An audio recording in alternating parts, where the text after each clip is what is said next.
Assalamualaikum warahmatullahi wabarakatuh. Perkenalkan, nama saya Aulia Kamalia dengan NIM 241012181200014 dari kelas A1 mata kuliah Ilmu Politik dan Pendidikan IPS. Untuk soal UTS yang pertama yaitu jelaskan pengertian ilmu politik secara etimologi dan terminologi dan bagaimana konsep tersebut dapat berkembang sampai sekarang. Untuk referensi dari soal yang pertama, itu saya mengambil dari buku Pengantar Ilmu Politik karya Fajar Trisakti dan buku Pengantar Ilmu Politik karya Rapiansah dan kawan-kawan.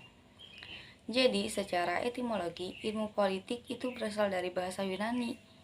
Berasal dari kata polis yang berarti kota berstatus negara. Sedangkan secara terminologi, ilmu politik itu diartikan sebagai aktivitas yang menyangkut proses pengimplementasian tujuan sistem politik. Jadi, dapat kita artikan bahwa ilmu politik itu merupakan ilmu yang mempelajari bagaimana untuk membentuk tujuan-tujuan politik di suatu negara dan bagaimana sih cara untuk melaksanakan atau pengimplementasian dari tujuan-tujuan tersebut. Nah, perkembangan ilmu politik dari dulu sampai sekarang itu, ilmu politik awalnya lahir pada abad ke-19. Ilmu politik ini tumbuh kembang dengan cepat, sehingga perkembangannya itu dekat dengan ilmu-ilmu lainnya, seperti sosiologi, antropologi, ekonomi, dan psikologi yang membuat mereka itu saling mempengaruhi. Nah, dan di masa kini, ilmu politik itu dianggap sebagai ilmu sosial yang mencakup berbagai aspek pemerintahan dan kekuasaan yang dapat dipahami secara teoritis dan praktis. Nah, di sini juga bisa kita lihat bahwa ilmu politik itu dapat menyesuaikan diri dengan perkembangan zaman yang ada. Kan tadi awalnya ilmu politik itu lahir pada abad ke-19 ya. Sekarang itu sudah di abad 21. Jadi dari abad ke-19 ke abad 21 itu mereka itu bisa menyesuaikan diri dengan perkembangan zaman, sehingga ilmu politik yang sudah cukup lama itu bisa tetap digunakan sampai sekarang pada sistem pemerintahan. Untuk soal yang kedua yaitu mengapa konsep dasar ilmu politik penting dalam kehidupan bermasyarakat. Bagaimana penerapan konsep dasar ilmu politik dalam kehidupan sehari-hari. Untuk referensi dari soal yang kedua, itu diambil dari buku Dasar-Dasar Ilmu Politik karya Prof. Miriam Budiarjo. Konsep dasar ilmu politik itu kan ada 5, yaitu negara, kekuasaan, kebijaksanaan, pengambilan keputusan, pembagian atau alokasi. Nah, konsep tersebut itu penting dalam kehidupan masyarakat karena konsep-konsep tersebut itu sebagai fondasi bagi kehidupan sosial dan politik yang teratur.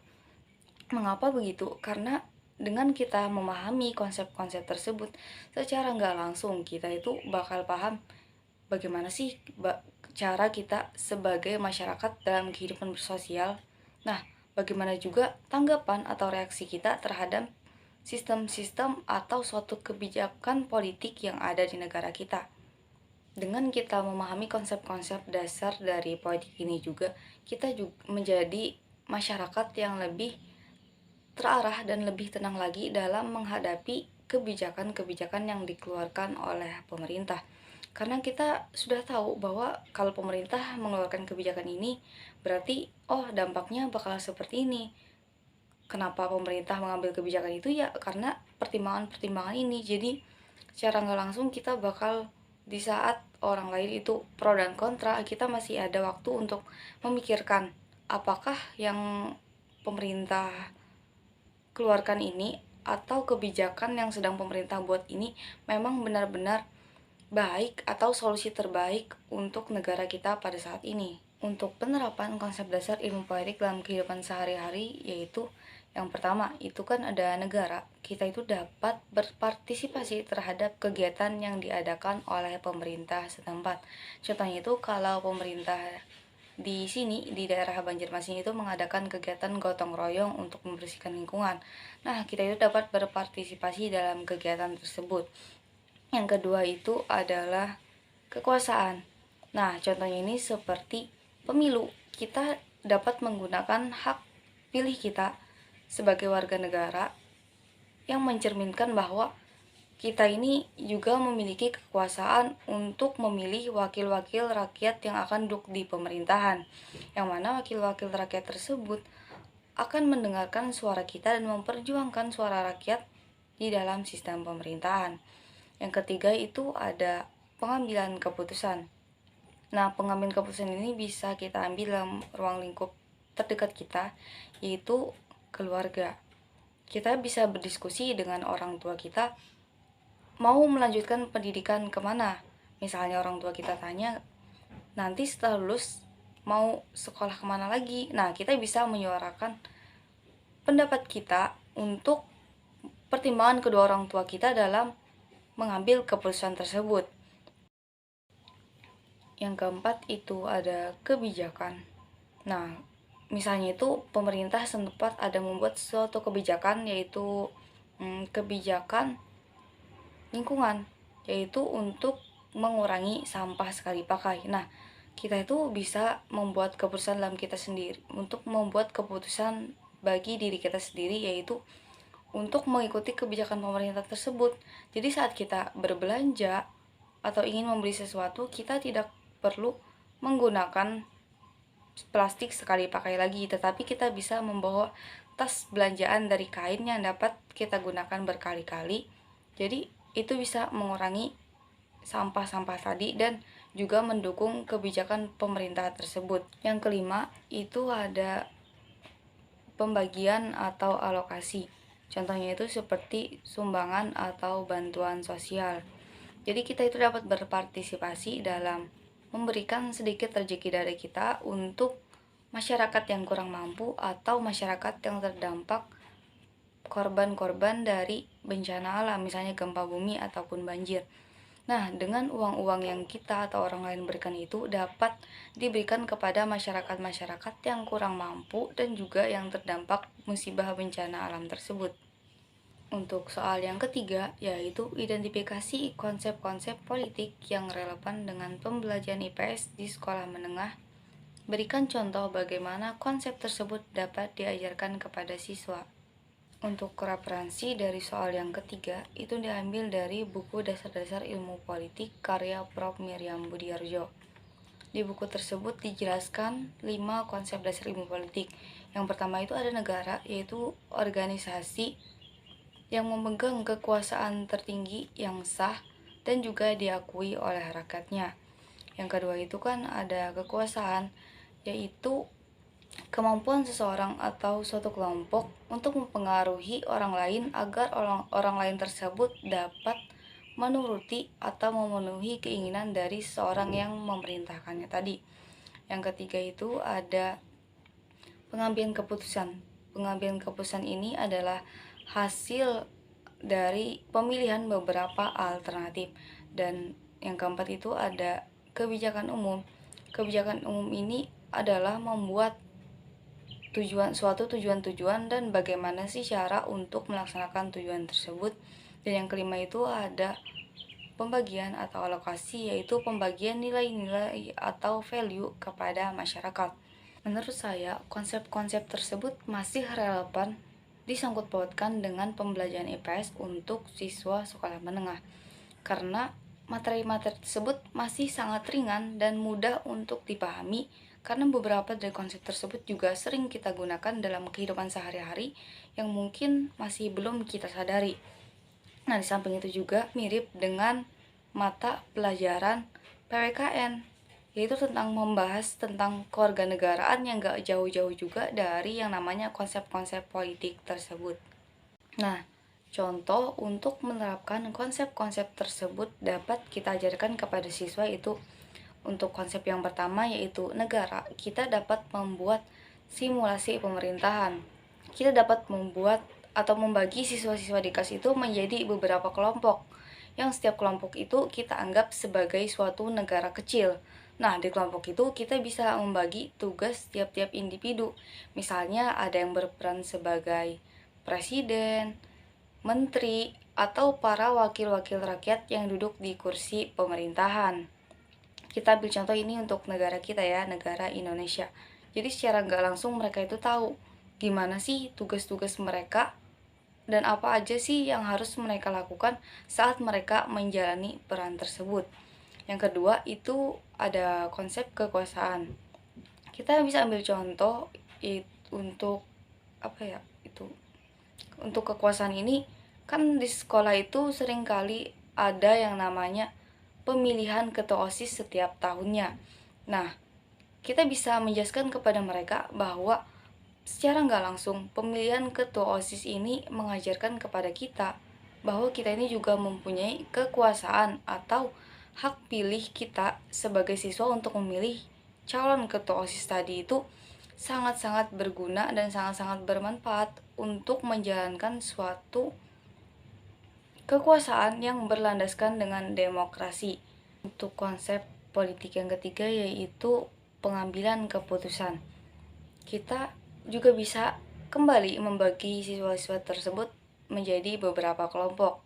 Nah, kita tuh bisa membuat atau mengangkat isu-isu sosial yang sedang marak di masyarakat atau yang sedang tren saat ini. Atau juga bisa kita ambil dari lingkungan sekitar kita. Contohnya itu seperti bagaimana jika ada ketua RT yang tidak adil terhadap warga-warganya. Ketua RT ini pilih kasih misalnya lebih mementingkan kepentingan keluarga atau kerabat terdekat mereka dibandingkan mendengarkan keluh kesah dari warga-warganya. Nah, di setiap kelompok itu kita berikan masalah-masalah tadi lalu kita diskusikan kira-kira kira-kira keputusan apakah yang kita ambil jika kita berada di posisi tersebut. Yang keempat itu ada kebijakan. Kita bisa memberikan contoh. Setiap siswa itu kan biasanya dalam setiap kelas itu membuat aturan jadwal piket kelas. Nah, secara nggak langsung padahal aturan jadwal piket kelas itu sebagai pengimplementasian dari konsep politik yang keempat, yaitu kebijakan. Yang mana dalam membuat aturan piket kelas tadi, mereka itu sudah tahu apa aja sih yang mereka lakukan untuk apa aja sih peraturan-aturan dari piket kelas tersebut dan bagaimana cara mengimplementasikan atau melaksanakan dari aturan-aturan yang mereka buat tadi. Yang kelima itu ada pembagian atau alokasi.